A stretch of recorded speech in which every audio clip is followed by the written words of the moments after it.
Gandang tanghali mga kabagis. Ito, paalis na naman ako at check ko lang yung isang project kung ano pa ang mga kulang kasi magbubuhos sila ngayon ng biga.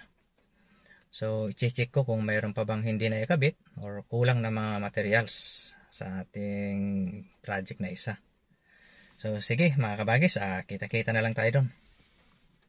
Ayun, ito mga kabagis, nandito na ako. Ito yung project na ginagawa ko na isa. Ayun, nagbubuhos na sila ng biga. Ayan. Naka-stop kasi marami silang nahalo na. Kaya inuubos lang muna yun, no? Ayan. Ito mga kabagis, yan. Kalahati lang kasi daming sayang yung mga kahoy. So, kalahati lang ang pinurmahan ko. Pwede naman yan mga kabagis sa kalahati kasi steel deck kasi ito. So kalahati lang yung pinormahan ko mga biga. Ayan, i-stop namin dyan pagkalagpas ng konti dito sa kalahati ng poste para hindi sayang yung mga kahoy kasi sobrang sayang pagka ayun, oh. So akyat tayo mga kabagis, tingnan natin sa taas. Ayan mga kabagis, yung ginagawa ko. So yung kalahati wala pang forma yan, oh. Pero pwede yan mga kabagis kahit hindi sabay-sabay mabusan. At hindi naman talaga rin matatapos ito.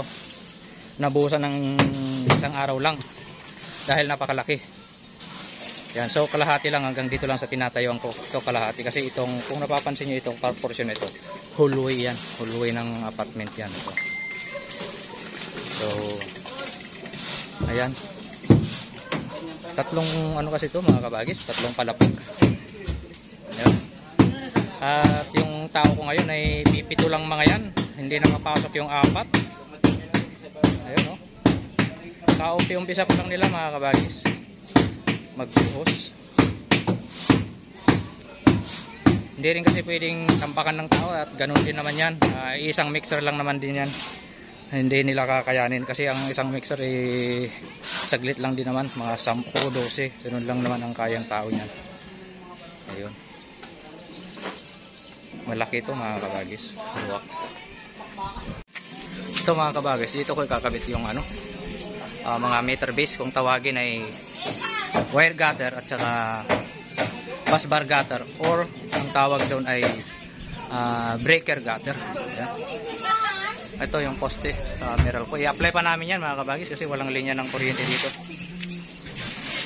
So matagal ba? Sige, 7 months pa, kalating taon bago maaprobahan yan. Ayun, malaki ito mga kabagis eh. Yan, luwag hanggang doon yan, oh. So kaya sobrang busy. Kita nyo, maraming project pero hindi ako nakakagawa ng video. Sa busy kasi busy. Uunahin ko pa ba yung mag-video kaysa magtrabaho. Ayan. Ito, bagong bili ko nga ito. Ayan. Sige mga kabagis, hanggang dito na lang.